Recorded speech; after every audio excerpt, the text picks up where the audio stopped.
인구 13억 5천만 명으로 세계 2위의 인구를 자랑하는 나라가 바로 인도입니다.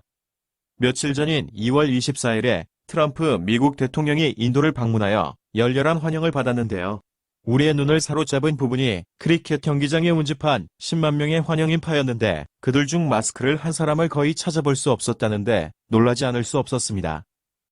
2월 27일 현재 전 세계적으로 8만 2천 명의 확진자가 나오고 있는 와중에 인도에서는 단 3명의 확진자만 보고되었는데 그들은 모두 중국 우한에서 입국한 중국인이었을 뿐 아니라 이미 완치된 것으로 알려지고 있습니다. 많은 인구와 상대적으로 낮은 공공보건관념으로 전염병에 취약할 것 같은 인도가 우리와는 다르게 완벽하게 코로나19에 대응하고 있는 것을 보면 우리가 알지 못하는 그들만의 비밀 무기가 있지 않나 하는 생각을 해보게 됩니다. 과거 사스와 메르스 시기를 되돌아봐도 인도는 사스로 3명이 확진되었는데 22세의 미국 사진작가를 시작으로 외국인 위주로 아주 극소수의 확진자만 나왔을 뿐 인도 본토인들은 확진된 사례가 거의 없었다는 점에 세계 언론들이 관심을 가지고 있다고 합니다. 일부 사람들은 저온 건조한 기후를 좋아하는 바이러스의 특성상 고온다습한 기후를 나타내는 인도에서는 바이러스가 활동하지 못한다는 주장을 하는데 같은 기후적 특징을 보이는 이란과 태국에서는 확진자가 꾸준히 나오고 있다는 점에서 신빙성이 부족한 견해가 아닌가 하는 생각이 듭니다. 또 다른 의견으로는 인도의 공공보건 개념이 휘박한 관계로 코로나19에 대한 검사가 이루어지지 않아 확진이 되지 않았을 뿐이라는 주장도 있지만 중국 역시 공공보건 개념이 그다지 높지 않음을 감안한다면 신뢰도가 떨어지는 주장으로 보입니다.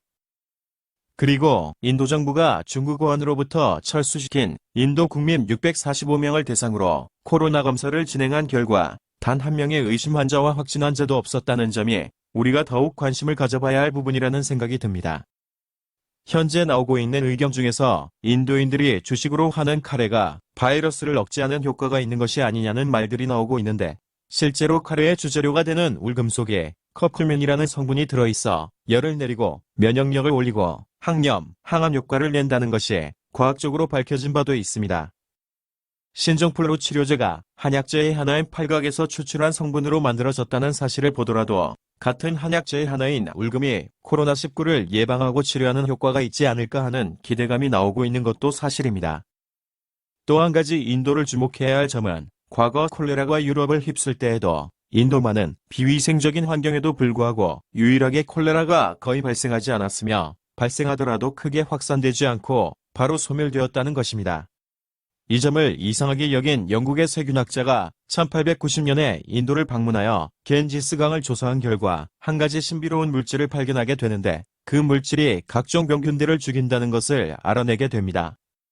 모두들 잘 아시겠지만 인도의 젖줄인 겐지스강은 수많은 생활하수와 오폐수가 유입되고 각종 쓰레기와 동물 사체 그리고 바로 강가에서 화장까지 이루어지기 때문에 타다 남은 시체들까지 떠다니는 곳이기에 오염 수치가 높을 것으로 생각이 되는데 매일 수많은 사람들이 겐지스강으로 순례를 와서 목욕을 하거나 식수로 사용해도 큰 병에 걸리지 않는 것을 보면 신기한 부분이 아닐 수 없습니다. 20년이 지난 1910년이 되어 앞에서 말한 영국 세균학자의 주장이 프랑스 과학자에 의해 검증이 되는데요. 그 과학자는 겐지스 강물 속에 각종 세균을 잡아먹는 바이러스인 박테리오파지가 존재한다는 것을 밝혀내는데 콜레라균까지 잡아먹는 것으로 알려졌습니다. 박테리오파지는 병균을 발견하면 DNA를 공격하여 병균을 파괴시킨다고 하는데 이 박테리오파지가 우리 몸에도 존재한다고 합니다.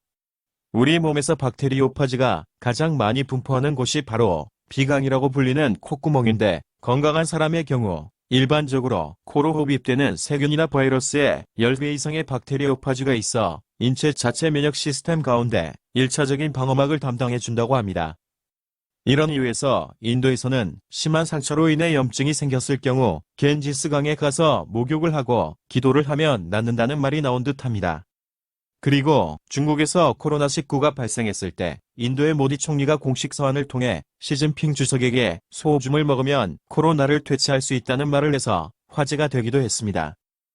또 한 번은 인도 총리가 국제회의에 참석하여 각국 국가 원수들에게 소오줌을 마시도록 직접 나눠준 일도 있었다고 하는데 사실 인도 사람들은 소를 신성시하는 만큼 소오줌의 바이러스를 죽이는 신비한 효능이 있다는 믿음을 가지고 있다고 합니다. 과거 사스 시절 우리나라 김치를 많이 먹으면 사스에 걸리지 않는다는 말이 있어 전 세계적으로 김치 엑기스가 인기를 끌었던 사례가 있었듯이 현재 인도의 감염자 수가 증명하듯 그들만의 특별한 전통적인 생활 습관이 각종 바이러스성 질병의 확산을 예방하고 심지어 치료까지 하는 것이 아니냐는 주장이 제기되고 있는 것 같습니다. 현재 우리나라를 비롯해서 전 세계적으로 확산세를 더해가는 코로나19에 대한 치료제가 하루빨리 개발되어 원래의 정상적인 생활로 돌아오길 간절히 기원해 봅니다. 여러분들 모두 이럴 때일수록 자신만의 방법으로 면역력을 극대화시키고 최대한 외출을 자제하여 무탈하게 이 어려움을 이겨냈으면 좋겠습니다. 오늘도 시청해 주셔서 감사합니다. 시간 나시면 구독, 좋아요 부탁드립니다.